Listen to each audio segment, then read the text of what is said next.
Hello everyone, welcome you all. As you know कि ये जो हमारी सीरीज है इसमें हम किसी इंपॉर्टेंट पॉइंट को डिस्कस करते हैं और उससे रिलेटेड क्वेश्चंस को डिस्कस करते हैं। ये लेक्चर नंबर हमारा 6 है किसका, मैन्युफैक्चरिंग साइंस का। और यहाँ पे हम डिस्कस करने वाले हैं कास्टिंग डिफेक्ट्स को। तो कास्टिंग डिफेक्ट्स क्या होता है, कितने टाइप्स के होते हैं और उन कास्टिंग डिफेक्ट्स के रीजन क्या होते हैं, व्हाट आर द कॉजेज, उनको रिमूव कैसे किया जा सकता है। और लास्ट में डेफिनेटली कास्टिंग डिफेक्ट पे जो आपके ईएस, गेट, आरटीओ एग्जाम या और अदर स्टेट इंजीनियरिंग एग्जाम जो है उनमें जो क्वेश्चंस पूछे गए हैं उनको डिस्कस करेंगे, जो कि बहुत ज्यादा इंपॉर्टेंट है आपके प्रैक्टिस के लिए और आपके एग्जाम पॉइंट ऑफ व्यू से। तो चलिए शुरू करते हैं लेक्चर को। Before starting the lecture, this is the humble request to all of you, follow Monu academy on the different platform. अगर आपको इन वीडियो के पीडीएफ चाहिए तो आप मुझे टेलीग्राम पे ज्वाइन कर सकते हैं, आप मुझे इंस्टाग्राम और फेसबुक पे भी फॉलो कर सकते हैं। अगर आप मुझसे पर्सनली जुड़ना चाहते हैं तो आप मेरे ट्विटर और इंस्टाग्राम की आईडी को फॉलो कर सकते हैं। सबसे पहले ये समझते हैं कि कास्टिंग डिफेक्ट होता क्या है। तो अगर हम डिफेक्ट वर्ड को देखें तो कहीं भी कोई डिफेक्ट वर्ड है, अगर हम in the sense of product बात कर रहे हैं तो दैट्स मीन कि ये जो डिफेक्ट होगा that will decrease the desirable property of the product. अगर कोई भी ऐसी चीज जो हमारे प्रोडक्ट के डिजायरेबल प्रॉपर्टी को डिक्रीज करती है तो उसे हम क्या कहेंगे, वहां पे डिफेक्ट्स कहेंगे। तो इसी तरीके से यहाँ पे है कास्टिंग डिफेक्ट। कास्टिंग डिफेक्ट मतलब कुछ ऐसे चीज जो हमारे कास्टिंग प्रोडक्ट के प्रॉपर्टी को, डिजायरेबल प्रॉपर्टी को क्या कर रहे हैं, डिस्ट्रॉय कर रहे हैं, डिक्रीज कर रहे हैं, उसे हम क्या कहते हैं, कास्टिंग डिफेक्ट कहते हैं। ये बहुत सारे टाइप्स के हो सकते हैं, इनके रीजन बहुत सारे हो सकते हैं। जैसे जो हमारा मॉल्डिंग प्रोसेस है उसमें कोई डिफेक्ट है, गेटिंग डिजाइन में कोई डिफेक्ट है, मटेरियल जो हमने बनाया है उसमें कोई डिफेक्ट है, टॉलरेंस हमने सही नहीं दिया है, कुछ भी हो उसके वजह से डिफेक्ट्स आ सकते हैं। तो डिफेक्ट्स को अगर हम डिवाइड करें तो कुछ यहाँ पे मेजर 5 टाइप्स के डिफेक्ट्स होते हैं। बेसिकली गैस डिफेक्ट, जैसा कि इसका नाम है गैस डिफेक्ट, मतलब वहां पे गैसेस ट्रैप हो सकती हैं किसी भी साइड से। कुछ ऐसी गैसेस हैं जो कि जब हम मोल्टन मेटल बनाते हैं उसमें जो डिजॉल्व गैसेस होती हैं, एज यू नो कि जब टेम्परेचर बढ़ता है, टेम्परेचर बढ़ने के साथ जो गैस को एब्जॉर्ब करने की कैपेसिटी होती है मोल्टन मेटल की, वो बढ़ जाती है। तो यहाँ पे हम बहुत ज्यादा टेम्परेचर पे मोल्टन मेटल को पोर करते हैं तो वहां पे गैस एब्जॉर्बिंग कैपेसिटी ज्यादा होती है, और जब वो सॉलिडिफाई होता है तो उस टाइम पे उन गैसेस को एक्सपेल करना शुरू करता है, निकालना शुरू करता है। तब वो डिपेंड करता है कि आपका जो कास्टिंग मोल्ड है वो कैसा है, वहां पे जो सेंड मटेरियल है कैसा है, पोरोसिटी कैसी है कि वो निकल पाएंगी नहीं निकल पाएंगी, ट्रैप हो जाएंगी। बहुत बार ऐसा होता है, जैसे हमने एस्पिरेशन इफेक्ट पढ़ा था कि बाहर की गैसेज अंदर आ जाती हैं, तो इस सब वजह से वहां पे गैसियस इफेक्ट आ जाता है। तो इसको भी हम डिटेल में डिस्कस करेंगे, कितने टाइप्स के होते हैं, एग्जांपल्स भी देखेंगे, सारी चीजें देखेंगे। श्रिंकेज कैविटी, इसका नाम से ही समझ में आ रहा है कि श्रिंकेज हो गया, मतलब हमारी कैविटी पूरी फिल नहीं हुई, उससे पहले क्या हो गया, सॉलिडिफिकेशन हो गया, या फिर पूरी कैविटी फिल होने के बाद वहां पे श्रिंकेज हो गया और कुछ कैविटी वाइड रह गई, मतलब होलो रह गई। तो उस वजह से जो डिफेक्ट्स आएगा आपके कास्टिंग में उसे कहेंगे हम श्रिंकेज कैविटी। दूसरी चीज मोल्डिंग मटेरियल डिफेक्ट, हमारी जो मोल्डिंग का मटेरियल है उसमें किसी वजह से डिफेक्ट्स आ गया हो, कुछ प्रॉब्लम हो, मोल्डिंग अच्छी नहीं बनी हो, मटेरियल का प्रिपरेशन अच्छा नहीं हुआ है, जो रेशियो डिसाइड करते हो डिफरेंट मटेरियल की जो मिक्सिंग होती है वो प्रॉपर नहीं हुआ हो। पोरिंग मेटल डिफेक्ट्स, हम मेटल को जब पोर करते हैं तो वहां पे टेम्परेचर बढ़ाते हैं, उनके वजह से भी कुछ सारे डिफेक्ट्स आते हैं, जैसे कि हमने पहले में डिस्कस किया। तो पोरिंग डिफेक्ट्स को हम डिस्कस करेंगे। नेक्स्ट है हमारा मेटलर्जिकल डिफेक्ट। मेटलर्जिकल डिफेक्ट मतलब मटेरियल से रिलेटेड डिफेक्ट्स भी आ सकते हैं वहां पे। तो इन सारे डिफेक्ट्स को हम वन बाय वन करके डिस्कस करेंगे। पहले आप यहाँ पे डायग्राम देख लो जिसमें कि कुछ मेजर डिफेक्ट्स जिससे रिलेटेड आपसे एग्जाम में क्वेश्चन पूछा जाता है, आपके माइंड में एक मैप रहेगा कि किस टाइप का डिफेक्ट्स ये दिखता है। बेसिकली जैसे अगर हम ब्लो होल की बात करें, क्यों आता है, कैसे इसको रिमूव किया जा सकता है, सारी चीजें हम आगे डिस्कस करेंगे। बट यहाँ पे आप बस डायग्राम में देख लो कि किस तरीके से ये देखते हैं। जैसे पिन होल्स है, मिश्रण है, शिफ्टिंग हो गई, आपके मेटल पेनिट्रेशन हो गया, कोल्ड शट हो गया, ये सारे एक तरह के डिफेक्ट्स हैं और ये मेजर डिफेक्ट्स हैं, ये पूछे जाते हैं आपसे एग्जाम में। तो आपके माइंड में एक फिगर रहनी चाहिए कि किस टाइप से देखते हैं। वैसे मैं आगे भी आपको डायग्राम दिखाऊंगा। जो हमारा फर्स्ट डिफेक्ट है दैट इज गैस डिफेक्ट, काफी इंपॉर्टेंट है, ध्यान से सुनना आप सारी चीजें। गैस डिफेक्ट में कौन कौन से डिफेक्ट इंक्लूड होते हैं ये आप ध्यान से देख लेना, ये एग्जाम पॉइंट ऑफ व्यू से इंपॉर्टेंट है, आपसे पूछा जा सकता है। तो पहला है ब्लो होल, दूसरा है ओपन ब्लो होल। ये ओपन ब्लो होल जब सरफेस पे होता है तो ओपन ब्लो होल कहते हैं, इनसाइड द कास्टिंग होता है तो उसे हम ब्लो होल कहते हैं। क्या होता है ब्लो होल आगे डिस्कस करेंगे हम। एयर इंक्लूजन हो गया, आपके कास्टिंग प्रोडक्ट में क्या हो गया, एयर इंक्लूजन हो गया। और दूसरा होता है pin hole porosity, pin hole porosity को भी डिस्कस करेंगे। ये हाइड्रोजन की वजह से होता है, जो हाइड्रोजन डिसॉल्व होता है हमारे गैसेज में उसके वजह से होता है, आगे डिटेल में डिस्कस करेंगे। अब देखते हैं कि जो गैसियस डिफेक्ट होता है उसका रीजन क्या होता है, ये हमारे कास्टिंग में क्यों आता है, इसको कैसे रिमूव किया जा सकता है। तो जैसे कि इसका नाम है गैसियस डिफेक्ट, और मैंने पहले भी बताया कि गैस अगर बाहर से अंदर चली गई या फिर अंदर की गैस जो हमारे कास्टिंग प्रोडक्ट की गैस है वो बाहर नहीं जा पाई, किसी तरीके से वो ट्रैप हो गई इनसाइड द कास्टिंग, तो वो एक डिफेक्ट क्रिएट करेगी और उसे हम कहते हैं गैसियस डिफेक्ट। तो इसका रीजन क्या हो सकता है, मतलब गैस बाहर नहीं जा रही है, मतलब वहां पे passing tendency, gas passing tendency जो है हमारे मोल्ड की वो अच्छी नहीं है। पासिंग टेंडेंसी अच्छी क्यों नहीं होगी, सपोज करिए आपने उसका वेंटिंग अच्छे से नहीं किया, जैसे आपने देखा था हम इसके पहले वाले लेक्चर में डिस्कस कर रहे थे कि आप क्या करते हो, वायर से वहां पे होल बनाते हो, मतलब वेंटिंग करते हो ताकि एयर वहां पे फ्लो मेंटेन रहे, जो अंदर की गैसेज है इन शॉर्ट वो बाहर आ जाए। लोअर परमेबिलिटी, मतलब बहुत ही फाइन पार्टिकल्स हैं आपके सैंड के, बहुत ही क्लोज हैं, बाइंडर आपने ज्यादा यूज किए, मतलब वाटर क्ले ज्यादा यूज कर लिया आपने, बाइंडिंग बहुत ही स्ट्रांग हो गई है और बहुत फाइन पार्टिकल हैं, तो परमेबिलिटी डिक्रीज हो जाएगी। परमेबिलिटी डिक्रीज होने से भी गैसेस ट्रैप होने के चांसेस रहेंगे, तो ये भी रीजन हो सकता है। या फिर इनप्रॉपर डिजाइन हो सकती है। इनप्रॉपर डिजाइन के सेंस में यहाँ पे बात कर रहे हैं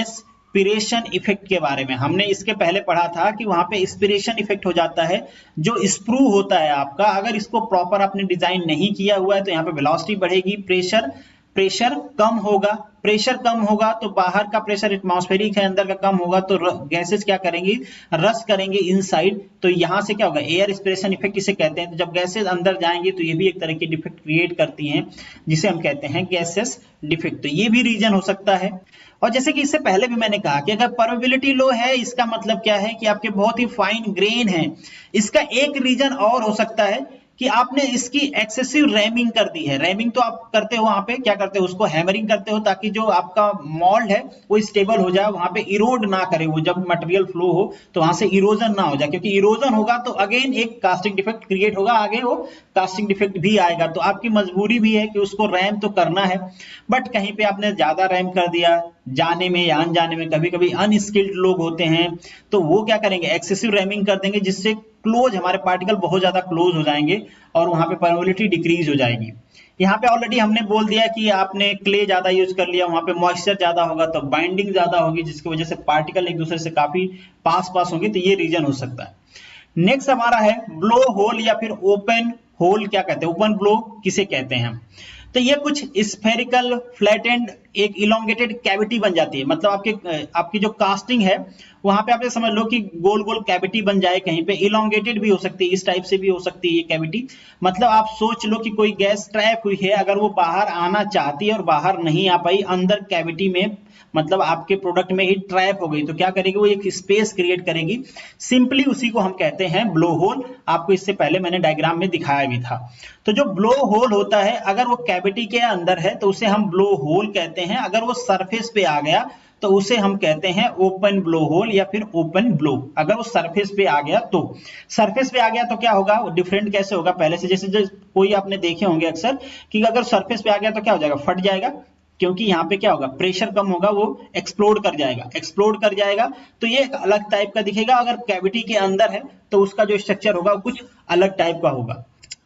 अब ये ब्लो होल बनता क्यों है, ये भी बहुत इंपॉर्टेंट पॉइंट है, ध्यान रखना आप। देखिए ये सारी चीजें हमने डिस्कस किया, मगर इसका मेन रीजन होता है मॉइस्चर कंटेंट, और मॉइस्चर कंटेंट को आप हटा नहीं सकते। आप सैंड बना रहे हो तो वहां पे वाटर यूज करोगे ही, बेसिकली आप यूज करते हो क्ले एंड वाटर इसके बाइंडिंग के लिए, तो वहां पे वाटर रहेगा। और बेसिकली ये ज्यादा प्रॉब्लम होता है जब आप ग्रीन सैंड पे यूज कर रहे होते हैं, जहां पे वाटर परसेंटेज ज्यादा होता है, तो वहां पे जो भी वाटर होगा वो हीट लेगा आपको डेफिनेटली। जो पोरिंग मटेरियल है उसका टेम्परेचर बहुत ज्यादा है पोरिंग मेटल का, तो वहां से वो हीट एब्जॉर्ब करेगा मोल्टन मेटल से, और वो जो मॉइस्चर होगा वो स्ट्रीम में कन्वर्ट हो जाएगा। अब वो स्ट्रीम में कन्वर्ट हो जाएगा, बाहर आना चाहेगा, अगर बाहर आ गया तो वेल एंड गुड, अगर बाहर नहीं आ गया तो वो क्या होगा, ट्रैप हो जाएगा, और क्या क्रिएट करेगा, वो ब्लो होल्स क्रिएट करेगा।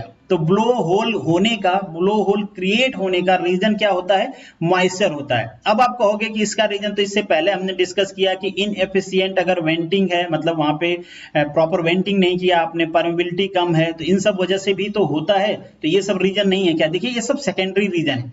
आप सोच के देखो कि अगर वहां पे मॉइस्चर है ही नहीं, हमारे सैंड में सपोज करके मॉइस्चर नहीं है, स्टीम बनेगी ही नहीं, तो परमेबिलिटी कम रहे, ज्यादा रहे, वेंटिंग अच्छी रहे, खराब रहे, ब्लो होल्स क्रिएट होंगे, नहीं क्रिएट होंगे।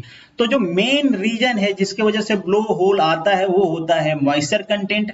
अब परमेबिलिटी अगर आप अच्छा कर दोगे, वेंटिंग आप अच्छा कर दोगे, तो क्या होगा, इससे आपका ब्लो होल तो बनेगा बट वो बाहर आ जाएगा, कास्टिंग डिफेक्ट क्रिएट नहीं करेगा। ठीक है, तो ये रीजन होता है। तो यहाँ पे अगर ब्लो होल का रीजन आपसे पूछा जाता है तो इसका मेजर रीजन होता है moisture content in the sand particle. जो भी सैंड पार्टिकल आप बना रहे हो, जो भी मोल्ड बना रहे हो, उसका जो मॉइस्चर होता है वो इवापोरेट होता है। तो ये इसका मेन रीजन होता है। नेक्स्ट जो हमारा डिफेक्ट है दैट इज एयर इंक्लूजन। ये जो एयर है एटमॉस्फेरिक हो सकती है या फिर अदर किसी भी टाइप के एयर जो है बेसिकली, जिसको हमारा मोल्टन मेटल ने क्या किया है, एब्जॉर्ब कर लिया है। अगर मोल्टन मेटल में हमारे किसी भी तरीके की गैस प्रेजेंट है, अगर आप उसको एस्केप होने दे रहे हो तो वेल एंड गुड। अगर वो स्केप नहीं हो रही है तो इनसाइड ट्रैप हो जाएगी और वो हमारे कास्टिंग को क्या करेगी, वीकेन करेगी, मतलब उसके स्ट्रेंथ को घटा देगी। डेफिनेटली हमने पहले भी डिस्कस किया कि जो डिफेक्ट होते हैं वो क्या करते हैं, हमारे डिजायरेबल प्रॉपर्टी को डिक्रीज कर देते हैं। अब इसका मेन रीजन क्या होता है, पहला रीजन होता है इसका हायर पोरिंग टेम्परेचर, क्योंकि पोरिंग टेम्परेचर आपको हायर रखना ही पड़ता है, मजबूरी आपकी। अगर आप नहीं रखोगे तो श्रिंकेज डिफेक्ट आएगा। आप देखो ये एक दूसरे के कितने आसपास हैं। अगर पोरिंग टेम्परेचर आप रखते हो तो एयर इंक्लूजन होगा, अगर पोरिंग टेम्परेचर नहीं रखते हो तो वो श्रिंकेज कैविटी हो जाएगी वहां पे, क्योंकि अगर मोल्टन मेटल हाई टेम्परेचर पे नहीं रहेगा तो क्या करेगा, फ्लूडिटी कम हो जाएगी, फ्लो नहीं करेगा, पहले ही क्या हो जाएगा, सॉलिडिफाई हो जाएगा, तो दूसरे डिफेक्ट क्रिएट हो जाएंगे। तो यहाँ पे आपको टेम्परेचर हाई रखना मजबूरी है। इसके वजह से क्या होता है, गैसेस क्या होती हैं, एब्जॉर्ब हो जाती हैं। एब्जॉर्ब होने की वजह से अगर वो बाहर जा पाई तो ठीक है, नहीं तो क्या हो जाएगी, इनसाइड ट्रैप हो जाएंगी। और इसका दूसरा रीजन हो सकता है आपका जो गेटिंग सिस्टम है उसकी डिजाइन प्रॉपर नहीं है। जैसे कि पहले भी हमने डिस्कस किया है एस्पिरेशन इफेक्ट को, क्यों होता है, बर्नौली इक्वेशन आप सिंपल लगाओ स्क्रू में, यहाँ पे वेलोसिटी बढ़ती है क्योंकि एरिया कम हो रही है, तो pressure energy, kinetic energy, potential energy same होनी चाहिए। तो बर्नौली इक्वेशन के हिसाब से क्या होता है, प्रेशर यहाँ पे डिक्रीज हो जाता है, तो बाहर की गैसेज अंदर आती हैं, तो इसके वजह से भी गैस के वहां पे या फिर एयर का ट्रैपिंग हो सकता है। तो ये भी क्या करता है, एक तरह का एयर इंक्लूजन डिफेक्ट प्रोड्यूस करता है। और डेफिनेटली लो परमेबिलिटी है तभी तो ये बाहर नहीं जा पा रही, तो ये भी एक तरह का रीजन होता है कि आपके मोल्ड की परमेबिलिटी लो है, तो जो भी गैस वहां पे गैस इंक्लूजन या एयर इंक्लूजन हुआ है वो एस्केप नहीं कर पाएंगे और इनसाइड ट्रैप हो जाएंगी। अब रेमेडी क्या होता है, किस तरीके से इसको आप हटा सकते हो, क्या कर सकते हो, पहले तो आप एप्रोप्रिएट पोरिंग टेम्परेचर डिसाइड करो, आपका जो गेटिंग सिस्टम डिजाइन है उसको आप इंप्रूव करो, टर्बुलेंस को आप मिनिमाइज करो, ये सारी चीजें आपको करना चाहिए ताकि आप इस बेसिकली एयर इंक्लूजन के इफेक्ट को मिनिमाइज कर पाओ। पोरिंग टेम्परेचर कितना कम करना चाहिए ये आपके कास्टिंग के ऊपर डिपेंड करता है कि आप प्रॉपर कास्टिंग कैसे कर रहे हो, कौन सा गेटिंग सिस्टम सेलेक्ट कर रहे हो। आप ट्राई करो कि एक से ज्यादा गेटिंग सिस्टम लगाओ कि आपकी जो कैविटी है जल्दी फिल हो जाए, कि आपको टेम्परेचर कम रखना पड़े, ये सारी चीजें ऑलरेडी की जाती हैं। अब हमारा जो नेक्स्ट पॉइंट है दैट इज स्केयर। यहाँ पे एयर और gas bubble present the surface of the casting is called the square. इसको भी ध्यान रखना है, ये टर्मिनोलॉजी वही है जिसको हम ओपन ब्लो होल कहते थे ना, जैसे यहाँ पे प्रेजेंट है, अब ये क्या नीचे से आया होगा, ऊपर क्या हो गया होगा, ये एक्सप्लोड हो गया होगा। जैसे ही एक्सप्लोड होगा कास्टिंग को क्या करेगा, ब्रेक डाउन कर देगा, सरफेस को रफ कर देगा। नेक्स्ट है आपका ब्लिस्टर, एयर और gases bubble present near the surface of the casting, मतलब सरफेस के एकदम पास में है, जरूरी नहीं कि यहाँ पे ट्रैप हो सारे, यहाँ पे जो ट्रैप होंगे उन्हें ब्लो होल कहेंगे, जो सरफेस पे एक्सप्लोड हो जाएंगे उन्हें ओपन होल भी कहते हैं। स्केयर बेसिकली टर्मिनोलॉजी है जिसको फ्रिक्वेंटली यूज किया जाता है। और सरफेस के पास में आ गया, देखो ये ब्लास्ट नहीं कर पाया, मतलब एक्सप्लोड नहीं कर पाया है, जस्ट ट्रैप हुआ है सरफेस के पास में, तो इसे हम कहते हैं ब्लिस्टर। ये हॉट टीयर को हम आगे डिस्कस करेंगे। नेक्स्ट जो पॉइंट है that is pin hole porosity. ये काफी टेक्निकल टर्म है, इसको आप ध्यान रखना, बहुत बार इससे रिलेटेड कंफ्यूजन भी होता है लोगों को। तो पहले आप ये जान लो कि इसका रीजन क्या होता है। इसका रीजन होता है हाइड्रोजन का प्रेजेंट होना हमारे मोल्टेन मेटल में, और ये भी हमारे पास कंस्ट्रेन है, आप हाइड्रोजन को बाहर नहीं कर सकते क्योंकि वहां पे वाटर की क्वांटिटी है, वाटर से डिसोसिएशन होके भी हाइड्रोजन बन जाएगा, तो डेफिनेटली वहां पे हाइड्रोजन तो प्रेजेंट होगा ही होगा हमारे मोल्टेन मेटल में। अब होता क्या है, आपके मोल्टेन मेटल का टेम्परेचर बहुत ही ज्यादा होता है, टेम्परेचर जितना ज्यादा होता है, हाई टेम्परेचर पे जो सॉल्युबिलिटी होती है वो ज्यादा होती है, जब टेम्परेचर डिक्रीज करना शुरू करता है, मतलब जब सॉलिडिफिकेशन स्टार्ट होता है हमारे कैविटी का या हमारे प्रोडक्ट का, जब सॉलिडिफिकेशन स्टार्ट होता है तो solubility of the gases will decreases. जब सॉल्युबिलिटी डिक्रीज करेगी तो हाइड्रोजन भी तो गैस है, उसकी भी सॉल्युबिलिटी डिक्रीज करेगी। तो उस टाइम पे जो हमारा कैविटी है या फिर आप कह लो प्रोडक्ट, हमारा जो कास्टिंग प्रोडक्ट है, वो गैसेस को एक्सपेल करना शुरू करेगा, क्योंकि वो सॉलिडिफाई हो रहा है तो वहां से गैसेस निकलना स्टार्ट करेंगी। जब वहां से हाइड्रोजन निकलेगा तो वो कैसे निकलेगा, हाइड्रोजन वहां से जब निकलता है सॉलिडिफाइड मेटल से तो ये एक बहुत ही स्मॉल डायमीटर का होता है और डेप्थ से तक, मतलब जहां से वो स्टार्ट हुआ है वहां से स्केप करेगा तो एक लॉन्ग पिन होल बना देता है। पिन होल का मतलब ये होता है कि एक तरह से अगर पिन आप कहीं पे करते हो तो बहुत ही छोटा डायमीटर का एक होल बनेगा जिसकी डेप्थ काफी ज्यादा रहेगी, इसलिए इसे हम लॉन्ग पिन होल कहते हैं। Showing in the path of escaping, जिस पाथ से हमारा हाइड्रोजन स्केप हुआ है वो सारा पाथ वहां पे शो होगा। यहाँ पे मैं डायग्राम डालना भूल गया हूं, बट कुछ इस तरीके से डायग्राम होगा आपका। बेसिकली ये जो आपका कास्टिंग प्रोडक्ट है यहाँ पे आपको डॉटेड लाइन दिखेगी, तो ये जो डॉटेड लाइन होती है ना, बेसिकली ये रास्ता होता है या पाथ होता है जहां से हाइड्रोजन क्या होता है, स्केप हुआ होता है। इसका रीजन क्या होता है, this is the high pouring temperature. High pouring temperature है, हाइड्रोजन के डिजॉल्व होने की टेंडेंसी ज्यादा है, और आपको पता है कि जैसे ये सॉलिडिफाई होगा, ये जो हमारा मोल्टन मेटल है वो एक्सपेल करने वाला है हाइड्रोजन को। जब हाइड्रोजन एक्सपेल होगा, घर से उसको बाहर निकाला जाएगा तो नाराज होके जाएगा, तो कुछ ना कुछ गड़बड़ तो करेगा ही। और डेफिनेटली जब यहाँ पे होल्स बनते हैं, भले छोटे हैं, नेगेटाइट से ना दिख रहे हों, बट वो स्ट्रेंथ को कंप्रोमाइज कर देते हैं, हमारे कास्टिंग के प्रोडक्ट की स्ट्रेंथ घट जाती है। तो आप क्या कर सकते हो, यहाँ पे आपको प्रॉपर टेम्परेचर सेलेक्ट करना है जितना डिजायरेबल है, बट ये कहना उतना आसान है जितना इसको करना टफ है। तो इसलिए ये सारे प्रॉब्लम्स आते ही आते हैं हमारे कास्टिंग में, इसीलिए हम फर्दर उसको प्रोसेस करते हैं लाइक हीट ट्रीटमेंट, की हमारी जो प्रॉपर्टी है उसको हम इंप्रूव कर पाए। बेसिकली ये जो एल्यूमिनियम एलॉय होते हैं, स्टील, आयरन और एल्यूमिनियम, इन सब में ज्यादा होता है, सब में होता है बट इन सब में ज्यादा होता है, डिजॉल्व कैपेसिटी इनकी ज्यादा होती है इस वजह से। नेक्स्ट जो हमारा पॉइंट है, जो सेकेंड टाइप है, that is the shrinkage cavity. Shrinkage cavity simple है, आपकी कैविटी श्रिंक हो गई हो और यहाँ पे देखो मेटल आपका फिल नहीं हुआ हो, तो आप कहोगे कि यहाँ पे तो हम राइजर लगाए होते हैं। डेफिनेटली यहाँ पे राइजर लगाया जाता है, तो यहाँ पे लिखा भी है कि प्रॉपर फीडिंग लिक्विड मेटल अगर आपके पास कुछ सिस्टम है तो इसको आप ओवरकम कर सकते हो, बट स्टिल कुछ ना कुछ रीजन रहता है जिसके वजह से ये श्रिंक हो जाता है किसी किसी कास्टिंग में, और आपकी कास्टिंग पूरा फिल नहीं हो पाती है और सॉलिडिफाई हो जाती है। वंस ये सॉलिडिफाई हो गई तो यहाँ पे क्या हो जाता है, कास्टिंग डिफेक्ट जनरेट हो जाता है। तो या तो आपको मशीनिंग करके इसको निकालना पड़ेगा या फिर आपका प्रोडक्ट खराब हो गया, अगर बहुत ज्यादा आपको एक्यूरेसी, डायमेंशनल एक्यूरेसी चाहिए वहां पे। तो ये भी एक रीजन होता है, इसको भी पोरिंग मेटल डिफेक्ट्स में हम रख सकते हैं। नेक्स्ट जो टाइप का आपका कास्टिंग डिफेक्ट है, that is moulding material defect. तो मोल्डिंग मटेरियल डिफेक्ट में कितने सारे डिफेक्ट्स आते हैं, सारे डिफेक्ट्स यहाँ पे मेंशन किए गए हैं। रीजन क्या होता है, जो आपकी कैरेक्टरिस्टिक है मोल्डिंग मटेरियल की वो डिजायरेबल नहीं है, वो प्रॉपर नहीं है कास्टिंग के लिए, इसलिए ये सारे डिफेक्ट्स आते हैं। जब हम इनको डिटेल में डिस्कस करेंगे तो आपको समझ में आ जाएगा।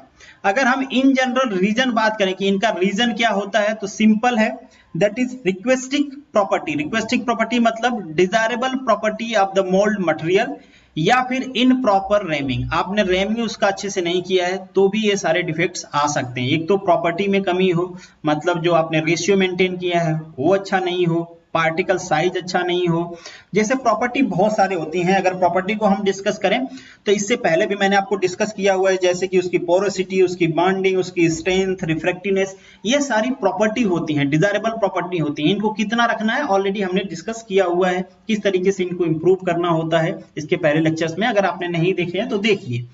और यहाँ पे अगर इसमें कुछ प्रॉब्लम है तो डेफिनेटली कुछ डिफेक्ट्स क्रिएट होगा। तो अब डिस्कस करते हैं हम इन सारे डिफेक्ट्स को वन बाय वन करके कि ये होते क्या हैं, क्या इनके पीछे बेसिक रीजन होता है और कैसे इनको हम रिमूव कर सकते हैं। बेसिकली जो रीजन होता है, अगर उस रीजन को आप नहीं होने दोगे तो ये ऑटोमेटिकली रिमूव हो जाएगा। तो जो हमारा फर्स्ट डिफेक्ट है, that is cut and wash.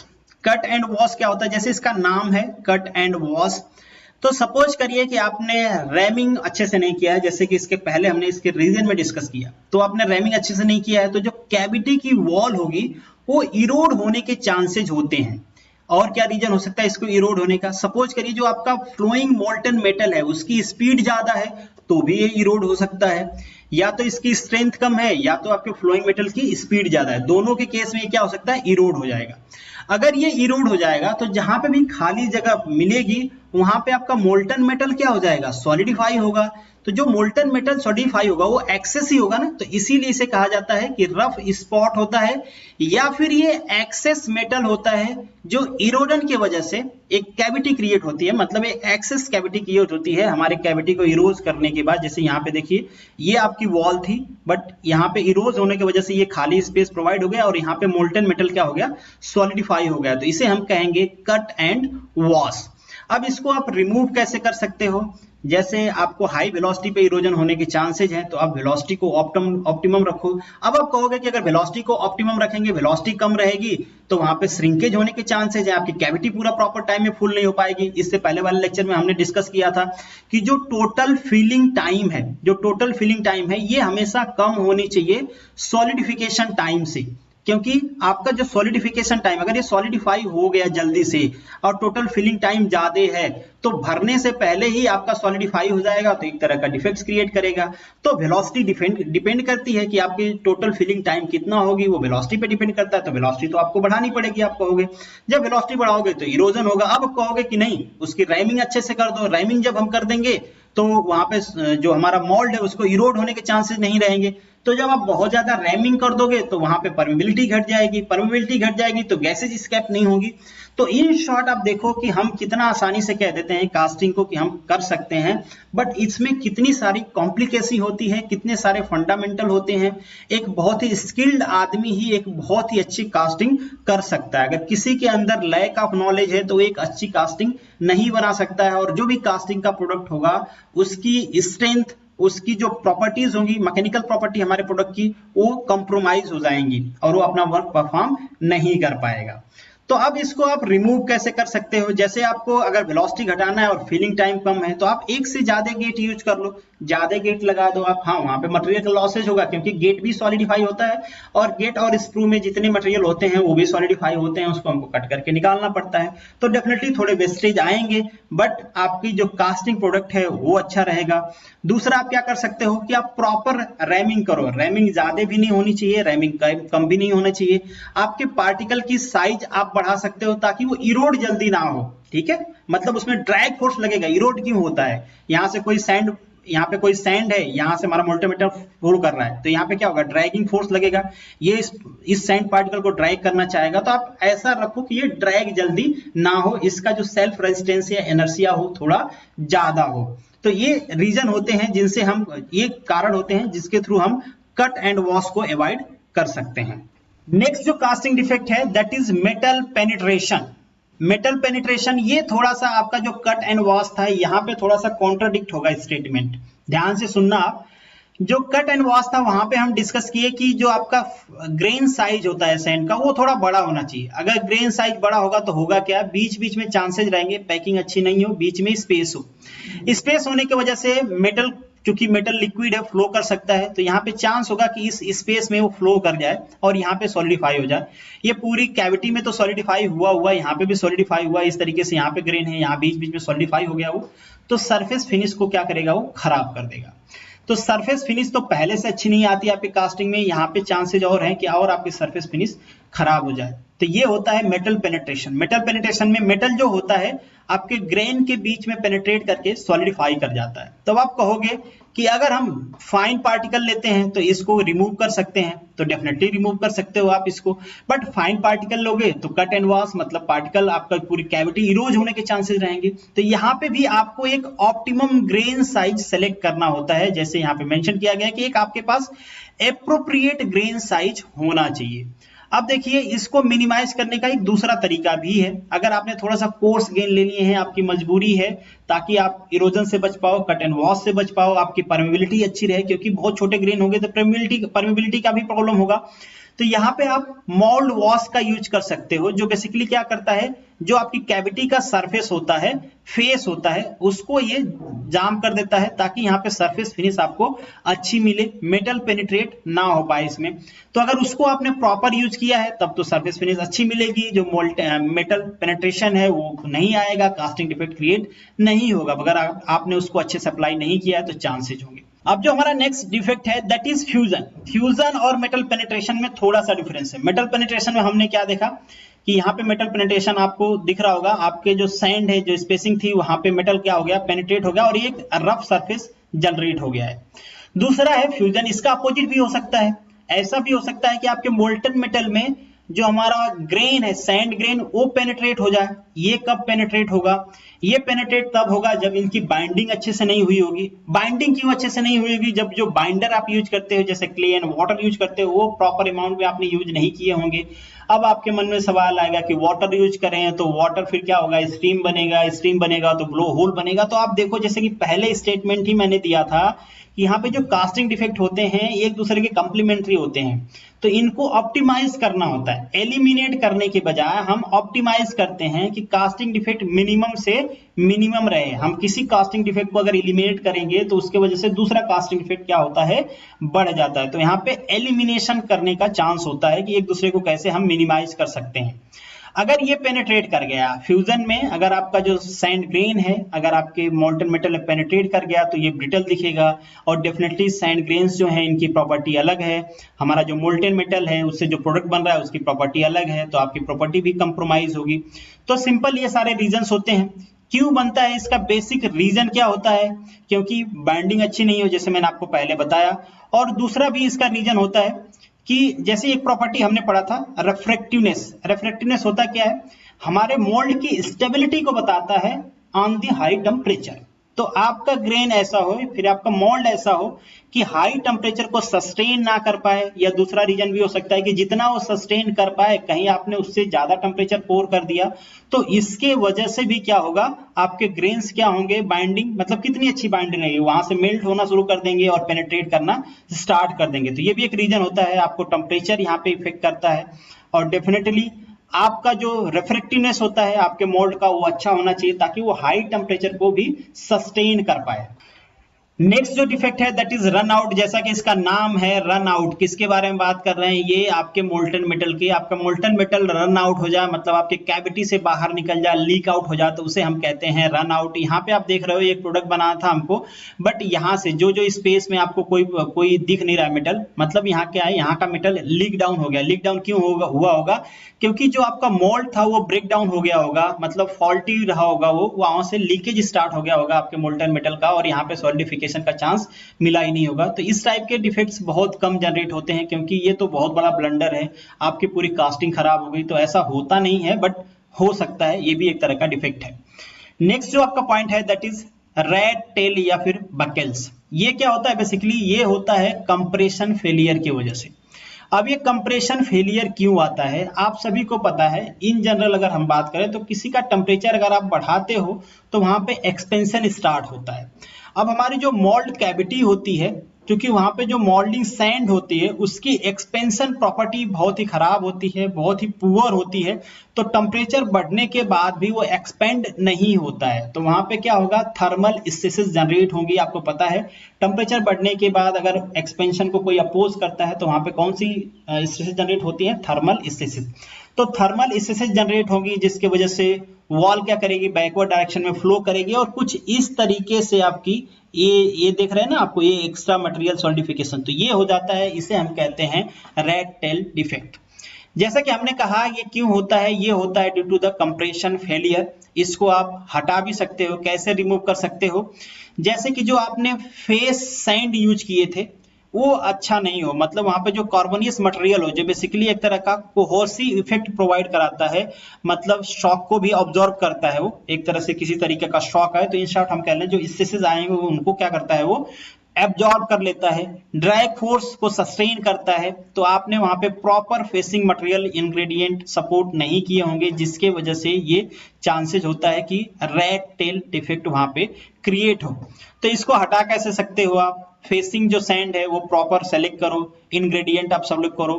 और दूसरी चीज, ये सब जगह आपको दिख रहा होगा कि जो पोरिंग टेम्परेचर है ये प्रॉपर होना चाहिए, और डेफिनेटली होना चाहिए, क्योंकि ये टेम्परेचर बहुत ज्यादा होता है और इसके वजह से बहुत सारे प्रॉब्लम क्रिएट होते हैं। तो आपको ऐसा भी नहीं करना है कि अनवांटेड टेम्परेचर बढ़ा देना है आपके मोल्टन मेटल का, ताकि फ्लूइडिटी बढ़ जाए। तो बस आपको फ्लूइडिटी पे ध्यान नहीं देना है, आपको ये भी देखना है कि वो ऑप्टिमम कितने पे पूरी कैविटी को फिल कर देगा। नेक्स्ट जो कास्टिंग डिफेक्ट है that is swell. Swell basically होता क्या है, आपकी जो कास्टिंग की साइज है वो बढ़ गई। जैसे ये आपकी कास्टिंग की साइज थी, डिजायरेबल डायमेंशन है, बट आपने डायमेंशन जो प्रोड्यूस किया है वो ए है। तो आप कहोगे ये तो सिंपल है, मशीनिंग प्रोसेस कर देंगे, और ऑलरेडी मशीनिंग प्रोसेस होता ही है, इसको कट डाउन करके निकाल देंगे। बट बहुत ज्यादा अगर हो गया, वो अनवांटेड है, बहुत ज्यादा मटेरियल वेस्ट हो रहा है, आपने पहले बनाया फिर सॉलिडिफाई किया, पहले उसको हीट दिया, तो हीट देने के लिए आपको पैसे खर्च करने पड़ेंगे, फिर आपने उसको सॉलिडिफाई किया, फिर आपने उसको कट डाउन किया, तो इस तरीके से जो इसका प्रोडक्शन कास्ट है वो बढ़ जाएगा। तो ये भी हमको ध्यान रखना होता है। तो स्वेल बेसिकली होता क्या है, ये क्यों होता है, जो आपका मेटालिस्टिक फोर्स होते हैं उसके वजह से होते हैं। ये कैसे फोर्स होते हैं, आपके मोल्टन मेटल में जो इंटरनल प्रेशर डेवलप होता है उसे हम कहते हैं मेटालिस्टिक फोर्स।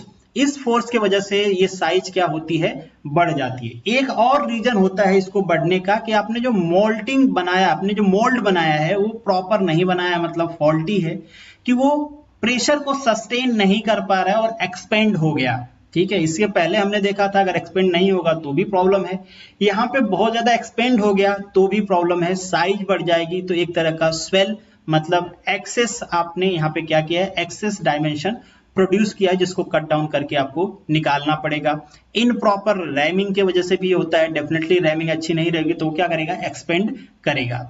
नेक्स्ट जो आपका डिफेक्ट है दैट इज ड्रॉप। इससे पहले हमने देखा था ऊपर होता है कॉप बॉक्स, नीचे होता है आपका ड्रैग बॉक्स, दोनों को मिला देते हैं और हमारा कैविटी बन जाती है।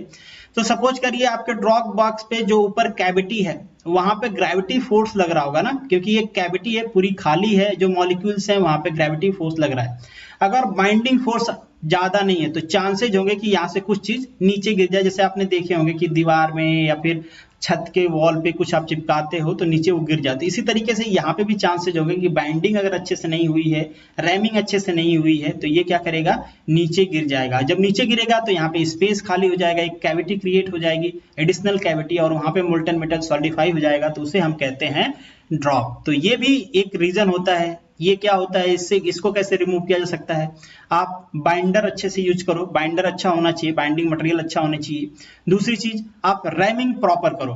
अब आप कहोगे यहाँ पे गिरने के चांसेस नहीं रहेंगे, देखिए यहाँ पे गिरने के चांसेस कम होते हैं क्योंकि यहाँ पे सपोर्ट रहता है ना, यहाँ पे जो भी पार्टिकल्स हैं उनको सपोर्ट है, मगर यहाँ पे जो पार्टिकल है उसको किसी तरीके का सपोर्ट नहीं है। ऊपर से यहाँ जो पार्टिकल हैं उनका लोड भी हुए, ये सरफेस के जो पार्टिकल हैं वो बियर कर रहे हैं, तो उनके गिरने के चांसेस ज्यादा हैं। नेक्स्ट जो कास्टिंग डिफेक्ट है that is pouring metal defect. Pouring metal defect में कौन कौन सा कास्टिंग डिफेक्ट आता है, दैट इज मिश्रण। नेक्स्ट जो है आपका that is cold set, and third one is the slag inclusion. इसके अलावा पोरिंग मेटल डिफेक्ट में आप उसको भी रख सकते हैं जिसे हम कहते हैं श्रिंकेज कैविटी, बट डेफिनेटली यहाँ पे उसको एक सेपरेट डिफेक्ट बताया है। बट कहीं कभी आपको एग्जाम में पूछ लेता है तो मैं पहले बता देता हूं कि अगर आपके एग्जाम में ऐसा दिया गया है कि जो श्रिंकेज कैविटी है वो कौन से डिफेक्ट्स के अंदर आता है, अगर वहां पे पोरिंग मेटल डिफेक्ट्स है तो आप श्रिंकेज कैविटी को भी पोरिंग मेटल डिफेक्ट्स में डाल सकते हो। अब देखते हैं कि मिश्रण क्या होता है। यहाँ पे आपको डायग्राम दिख रहा होगा, यहाँ से हमने मेटल को पोर किया, ये हमारी कैविटी है, कैविटी पूरी फिल नहीं हुई, इससे पहले आपका मोल्टन मेटल सॉलिडिफाई हो गया। इसका दो रीजन हो सकता है कि आपने राइजन प्रॉपर डिजाइन नहीं किया होगा जो इसको फिल कर पाए, दूसरी चीज इसकी फ्लूइडिटी अच्छी नहीं रहेगी ताकि ये यहाँ तक पहुंच पाए, उससे पहले ये सॉलिडिफाई हो गया हो। तो अगर आपकी कैविटी अनफिल्ड रह जाती है तो जो कैविटी बची है उसे हम क्या कहते हैं, मिश्रण कहते हैं, और ये एक बहुत बड़ा कास्टिंग डिफेक्ट होता है। और सिंपली इसको अवॉइड किया जा सकता है फ्लूइडिटी को मेंटेन करके, फिलिंग टाइम को मेंटेन करके, और राइजर को अच्छे तरीके से डिजाइन करके, तो इसको अवॉइड किया जा सकता है। नेक्स्ट जो आपका पॉइंट है दैट इज कोल्ड सट। कोल्ड सट क्या होता है, इसको समझने के लिए यहाँ पे एक स्पेसिफिक डायग्राम दिया गया है। बेसिकली आप देख सकते हो यहाँ से आपका मोल्टन मेटल फ्लो किया, दो गेट हमने लगाया, दो गेट आप कितने भी लगा सकते हो, इससे पहले भी हमने कहा था आप जितने ज्यादा गेट लगाओ अच्छी है, वेलोसिटी कम देनी पड़ेगी, कम टाइम में फिल हो जाएगा, आपका जो सॉलिडिफिकेशन श्रिंकेज के चांसेज हैं वो नहीं होंगे, ये सारी चीजें हैं। तो यहाँ से दो गेट हैं, मगर यहाँ पे एक कास्टिंग डिफेक्ट आने का चांस होता है जिसे हम कोल्ड सेट कहते हैं। अब यहाँ दोनों साइड से ये फ्लो होके कहीं तो मिलेंगे, अब जहां पे मिलेंगे वहां पे एक रेजिस्टेंस डेवलप होगा, एक दूसरे में ये इन्फ्यूज नहीं हो पाएंगे, मतलब अगर प्रॉपरली एक दूसरे में ये फ्यूज नहीं होते हैं तो एक लाइन बन जाएगी जिसे हम कहते हैं कोल्ड सट, मतलब एक दूसरे में फ्यूज होने से पहले ही ये क्या किए, सॉलिडिफाई कर दिए। तो ये भी एक तरह की इनप्रॉपर कास्टिंग होती है। हमको ऐसा लगेगा कि ये दो तरीके के, दो जगह से ये कास्ट हुए हैं, एक मेटल नहीं है, ये ज्वाइंट बन जाएगा एक तरह से, वीक ज्वाइंट जिसे हम कह सकते हैं। यहाँ से आपका कास्टिंग का जो प्रोडक्ट है उसके ब्रेक डाउन होने के चांसेस रहेंगे, इसकी स्ट्रेंथ यहाँ पे अच्छी नहीं रहेगी, मतलब डिजायरेबल प्रॉपर्टी कम हो जाएगी। नेक्स्ट जो आपका पॉइंट है that is slag inclusion. Slag क्या होता है, बेसिकली एक तरह का इम्प्योरिटीज होती हैं ये, तो स्लैग इंक्लूजन के भी चांसेस होते हैं। यहाँ पे आप देख सकते हो स्लैग इंक्लूजन होगा तो कुछ इस तरीके से आपकी कास्टिंग बनेगी, ये बेसिकली स्लैग इंक्लूजन। अब स्लैग इंक्लूजन को आप इजीली हटा सकते हैं, जो भी इम्प्योरिटी है मोल्टन मेटल प्योर पोर करने से पहले ही आप उसको बाहर कर लो। आपने देखे भी होंगे कि वो पहले से बाहर कर लिया जाता है, और जो आपकी गेटिंग सिस्टम डिजाइन होती है वहां पे भी ये ध्यान रखा जाता है कि जो स्लैग मटेरियल है यहाँ पे इकट्ठा हो जाए, इसलिए इस तरीके की हम गेटिंग डिजाइन करते हैं। यहाँ पे हम उसको बेसिकली छानने के लिए मेटल्स भी लगाते हैं, तो प्यूरिफाई हम करते रहते हैं, बट स्टिल चांसेज होते हैं कि स्लैग इंक्लूजन हमारे कास्टिंग में हो सकता है, हमारे कैविटी में हो सकता है, जो ट्रैप हो जाएगा। बेसिकली ये क्या होता है, ट्रैपिंग ऑफ द स्लैग, जिसको आपने प्रॉपरली रिमूव नहीं किया था अपने पोरिंग मेटल से। और डेफिनेटली जो स्लैग होगा वो हमारे कास्टिंग को क्या, या कास्टिंग प्रोडक्ट को क्या करेगा, उसके स्ट्रेंथ को मिनिमाइज कर देगा, उसके डिजायरेबल प्रॉपर्टी को डिक्रीज कर देगा। नेक्स्ट जो आपका कास्टिंग डिफेक्ट है दैट इज ड्रॉस। ड्रॉस क्या होता है, इम्प्योरिटी, मतलब फॉरेन पार्टिकल्स। यहाँ पे फॉरेन पार्टिकल्स कहने का इनका मतलब ये है कि आपका जो बेसिकली जिसकी आप कास्टिंग बना रहे हो और जो यहाँ पे इम्प्योरिटी है, इन दोनों के प्रॉपर्टी में कोई मेल जोल नहीं है। मतलब एक तरह से ऐसा हो गया कि इंडियन अमेरिका में चला गया कि वहाँ के जो अमेरिकन हैं, इंडियंस हैं, कोई मैचिंग नहीं होगी, बॉडी लैंग्वेज, बॉडी कलर कुछ भी नहीं होगा। तो इसी तरीके से यहाँ पे प्रॉपर्टी की बात हो रही है कि जिसकी हम कास्टिंग बना रहे हैं वो मटेरियल है, और जो यहाँ पे फॉरेन मटेरियल है, मतलब जिसकी प्रॉपर्टी इससे बिल्कुल अलग है, वो अगर ट्रैप हो जाते हैं इनसाइड द कास्टिंग तो उसे हम कहते हैं ड्रॉस। नेक्स्ट जो पॉइंट है that is metallurgical defects. Metallurgical defects में बेसिकली ये दो डिफेक्ट्स आते हैं, that is hot tear and hot spot. Hot tear basically क्या होता है, कहीं पे अनवांटेड कूलिंग स्ट्रेसेस जनरेट हो गई हैं और उसके वजह से हमारी कास्टिंग क्या हो गई है, रैप्चर हो गई है, या वहां पे क्रैक प्रोपगेट हो गए हैं, क्रैक्स जनरेशन हो गया है, तो उसे हम कहते हैं hot tear. As you know कि टेम्परेचर ग्रेडियंट अगर क्रिएट होगा तो थर्मल स्ट्रेसेस आएंगी, और थर्मल स्ट्रेसेस की वजह से अगर कहीं पे क्रैक्स आ गए तो उसे हम हॉट टियर कहते हैं, और क्रैक्स आ सकते हैं। इसको आप कैसे हटा सकते हो, आपकी जो कास्टिंग डिजाइन होनी चाहिए वो प्रॉपर होनी चाहिए। आपको ये ध्यान होना चाहिए कि कहाँ पे आपको एडिशनल सर्फेसेस की जरूरत है for the cooling, proper cooling हम कैसे मेंटेन कर पाए कि थर्मल स्ट्रेसेस को मिनिमाइज कर पाए। नेक्स्ट जो है आपका हॉट स्पॉट। अब ये हॉट स्पॉट क्या होता है, ये भी कूलिंग से रिलेटेड ही है। सपोज करिए आपके पास बहुत बड़ी कास्टिंग आपने बना लिया, अब यहाँ पे क्या होगा, जो आपके बाहर के सरफेस होंगे वहां पे कूलिंग तेज होगी और बीच के सरफेस में कूलिंग स्लो होगी। तो कोई ऐसा सरफेस है, ये जरूरी नहीं कि बीच में, कहीं पे भी हो सकता है, आपकी डिजाइन अलग भी तो हो सकती है। अब जरूरी कैसे नहीं, कॉम्प्लिकेटेड डिजाइन है, कोई इस तरीके से है तो यहाँ की कूलिंग कम हो रही है, कैसी भी डिजाइन हो सकती है, टेढ़ी मेढ़ी सी। तो जहां पे इस पूरे कास्टिंग में जहां पे कूलिंग रेट कम है, मतलब स्लो कूलिंग हो रही है उस सरफेस की, तो वहां की वजह से, उसके वजह से वहां पे पोरोसिटी आ सकती है, थर्मल स्ट्रेसेस आ सकते हैं, इसके वजह से वहां पे डिफेक्ट्स क्रिएट होंगे। दूसरी चीज, उनकी कूलिंग रेट अलग है तो उसकी प्रॉपर्टी भी अलग हो जाएगी। तो इस टाइप के कहीं पे अगर हॉट स्पॉट बन गया है जहां की कूलिंग प्रॉपर नहीं हो पाई है तो उसे हम कहते हैं हॉट स्पॉट डिफेक्ट, जो आपके कास्टिंग के मटेरियल मैकेनिकल प्रॉपर्टी को चेंज कर देता है। इसीलिए आपने सुना होगा कि हम एडिशनल सरफेस प्रोवाइड करते हैं ताकि हम यूनिफॉर्म कूलिंग को प्रमोट कर पाए इन द कास्टिंग सिस्टम। यहाँ पे आपको डायग्राम दिख रहा होगा हॉट टियर का, ये बेसिकली हॉट टियर है, क्रैक्स बन गए हैं।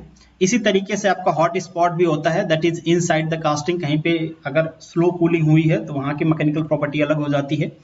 नेक्स्ट मूव करते हैं हमारे क्वेश्चन पे। जो फर्स्ट क्वेश्चन है आपका, casting effect generate due to the escaping hydrogen in the molten metal. इसको मैंने पोल भी किया था, बहुत सारे लोगों ने इसका गलत आंसर दिया था, ब्लो होल या एयर इंक्लूजन बहुत सारे लोगों ने दिया था। यहाँ पे क्या है, पिन होल पोरोसिटी हमने कहा था, डिस्कस किया इससे पहले कि जो हाइड्रोजन होता है वो क्या करता है, स्केप करता है, मतलब हाइड्रोजन को सॉलिडिफिकेशन के टाइम पे एक्सपेल किया जाता है, जिसके वजह से उसके रास्ते में पिन होल पोरोसिटी बन जाती है। नेक्स्ट जो क्वेश्चन है मिश्रण, ये बहुत बार पूछा गया है, ES 90, 96 गेट एग्जाम, फिर आपके GPSC RTO MBA 2019 में पूछा गया है, और ये क्वेश्चन बहुत ही इंपॉर्टेंट है, इसको आप ध्यान रख लेना बस।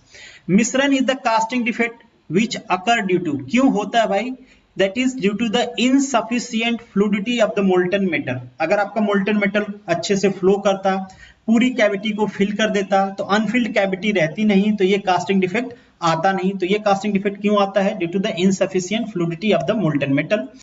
नेक्स्ट जो क्वेश्चन है, casting defect which result in general enlargement of the casting is known as the swell. हमने इससे भी पढ़ा, मेटलिस्टिक का फोर्स आता है वहां पे, जिसके वजह से आपकी कास्टिंग की साइज बढ़ जाती है। नेक्स्ट जो क्वेश्चन है आपका, casting defect development due to the inadequate venting. अगर इनएडिक्वेट वेंटिंग है, मतलब प्रॉपर स्केपिंग नहीं होगी गैसेस की, जब गैसेस अंदर ट्रैप हुई हैं और उनकी प्रॉपर स्केपिंग प्रॉपर तरीके से वो स्केप नहीं हो पाएंगी, तो क्या जनरेट करेंगी, ब्लो होल जनरेट करेंगी। तो यहाँ पे आपका जो आंसर होगा दैट इज सी। नेक्स्ट जो क्वेश्चन है आपका, कट, वॉश, स्वेल, ड्रॉप, ये सारे किस टाइप के कास्टिंग डिफेक्ट में आते हैं, तो this is the moulding material defect. तो यहाँ पे भी आपका आंसर सी है, ऑलरेडी हमने इसको डिस्कस किया हुआ है, आप देख सकते हैं। नेक्स्ट जो क्वेश्चन है, which of the following is not a casting defect, इनमें से कौन सा कास्टिंग डिफेक्ट नहीं है। हॉट टीयर है, डेफिनेटली हमने डिस्कस किया। हमने स्टॉप ऑफ, ये क्या है, ये एक तरह का कोई भी कास्टिंग डिफेक्ट होता नहीं है। Run out is the casting defect, blow is the casting defect. तो यहाँ पे आपका ऑप्शन होगा B, which is not a casting defect. Again the similar question है बट ऑप्शन अलग है। Misrun is the casting defect, हमने डिस्कस किया। कॉप एंड ट्रे, ये क्या है, डिफेक्ट नहीं है, ये एक तरह का क्या होता है, इक्विपमेंट होता है, जिसमें हम कास्टिंग का जो प्रोसेस होता है वो परफॉर्म करते हैं। लिफ्ट एंड शिफ्ट क्या होता है, अगर कहीं पे आपका अलाइनमेंट प्रॉपर नहीं हुआ है, जैसे कि कॉप है और ड्रैग बॉक्स है, इनका अलाइनमेंट प्रॉपर नहीं हुआ, तो मोल्ड कैविटी आपकी क्या होगी, प्रॉपर नहीं बनेगी, वो शिफ्टेड बनेगी। तो वहां पे जो डिफेक्ट्स जनरेट होगा, क्योंकि जब वहां पे आपका मोल्टन मेटल सॉलिडिफाई होगा, तो वो भी उसी जिस तरीके से कैविटी होगी वैसे ही सॉलिडिफाई होगा, तो वहां पे डिफेक्ट जनरेट होगा, जिसे हम लिफ्ट या शिफ्ट डिफेक्ट बेसिकली कहते हैं, जैसा कि उसका नाम है। स्पॉन्जिनेस क्या होता है, बेसिकली ये भी एक तरह का कास्टिंग डिफेक्ट होता है। अगर हमारे कास्टिंग में अगर जो पोर मेटल है, मोल्टन मेटल है, उसमें किसी भी तरीके की इम्प्योरिटी है और इम्प्योरिटी को आपने प्योर कर दिया, तो पोर कर दिया, तो सॉलिडिफिकेशन के बाद उसकी जो प्रॉपर्टी होगी वो अलग होगी। आपके कास्टिंग प्रोडक्ट की डिजायरेबल प्रॉपर्टी डिफरेंट हो जाएगी आपके इम्प्योरिटी की वजह से, तो इसे हम कहते हैं स्पॉन्जिनेस। नेक्स्ट जो आपका क्वेश्चन है, shift is the casting defect which result in mismatching of the top and bottom part of the casting, definitely तो यहाँ पे आपका ऑप्शन होगा ए। नेक्स्ट जो क्वेश्चन है, the property of the sand due to which the sand grain stick together is called. यहाँ पे ध्यान रखना, आप सैंड ग्रेन आपस में क्यों चिपकते हैं, तो this is due to the cohesive force. अगर सैंड ग्रेन की बात करें कि सैंड ग्रेन आपके पैटर्न से चिपकते हैं, तो उसे हम कहेंगे एडहेसिव फोर्स। तो आप ये ध्यान रख लेना, अगर पैटर्न से चिपकेंगे तो एडहेसिव नेचर की वजह से होगा, मतलब डी ऑप्शन होगा। अगर यहाँ पे क्वेश्चन में तो आपस में पूछा है, तो यहाँ पे आपका ऑप्शन होगा सी, क्योंकि आपस में चिपक रहे हैं। नेक्स्ट जो क्वेश्चन है आपका, hot tear is, hot tear क्या है, अभी हमने डिस्कस किया, ये एक कास्टिंग डिफेक्ट है, मेटलर्जिकल कास्टिंग डिफेक्ट। नेक्स्ट जो क्वेश्चन आपका, a casting defect which occur due to the improper bending of the sand is known। ये क्वेश्चन शायद दोबारा रिपीट हो गया है। अगर improper bending है, मतलब वहां पे आपकी जो ट्रैप गैसेज हैं वो बाहर नहीं जा पाएंगी, तो आंसर आएगा बी, मतलब ब्लो होल्स। नेक्स्ट जो क्वेश्चन है, hot tear result in the casting is due to, hot tear क्यों होता है, हमने पढ़ा क्रैक्स बन जाते हैं बेसिकली थर्मल स्ट्रेसेस की वजह से, और बहुत ज्यादा श्रिंकेज हो रहा है। जितना ज्यादा श्रिंकेज होंगे, टू मच श्रिंकेज होगा, मतलब कॉन्ट्रैक्ट होगा, जिसके वजह से वहां पे क्या होगा, थर्मल स्ट्रेसेस बढ़ेंगी और हॉट मतलब हॉट टीयर या फिर क्रैक्स होने के चांसेस बढ़ जाएंगे। तो यहाँ पे आपका ऑप्शन होगा ए। नेक्स्ट जो क्वेश्चन है आपका, which of the following is the casting defect, इनमें से कौन सा कास्टिंग डिफेक्ट है, ब्लो होल कास्टिंग डिफेक्ट है। स्लैग इंक्लूजन हमने डिस्कस किया, स्लैग इंक्लूजन क्या होता है। पोर शॉट, मतलब पोर शॉट में हमने डिस्कस किया पोरिंग, कास्टिंग डिफेक्ट, मिश्रण होता है, कोल्ड शट होता है, ये सारे आते हैं। तो यहाँ पे सारे ऑप्शन सही हैं, मतलब ऑल जितने भी सारे हैं सारे कास्टिंग डिफेक्ट हैं। नेक्स्ट जो क्वेश्चन है, when the molten metal leak out from the mould which defect occur. Molten metal अगर लीक आउट हो गया तो उसे हम क्या कहते हैं, रन आउट कहते हैं ना, मतलब मोल्टन मेटल वहां से रन आउट हो गया, कैविटी से बाहर निकल गया। नेक्स्ट जो क्वेश्चन है आपका, which of the following defect is not a example of the type of pouring metal. इनमें से कौन सा है जो पोरिंग मेटल का एग्जांपल नहीं है। मिश्रण पोरिंग मेटल का है, कोल्ड शट भी पोरिंग मेटल का है, स्लैग इंक्लूजन भी पोरिंग मेटल का है। हॉट टीयर कौन सा है, मेटलर्जिकल डिफेक्ट्स में आता है। तो यहाँ पे ऑप्शन होगा आपका डी। नेक्स्ट जो क्वेश्चन है 16 number, which defect is caused due to the conversion of moisture to the steam because of the heat of the molten metal. ये क्वेश्चन थोड़ा सा आपको दिमाग लगा के करना है।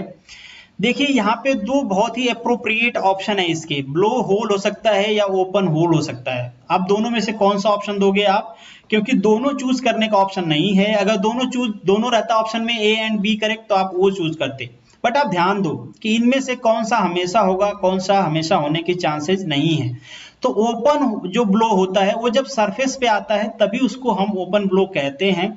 बट ओपन ब्लो जरूरी तो नहीं है कि हमेशा जो ब्लो होल बने वो हमेशा सरफेस पे आ जाए, अंदर भी ट्रैप हो सकता है।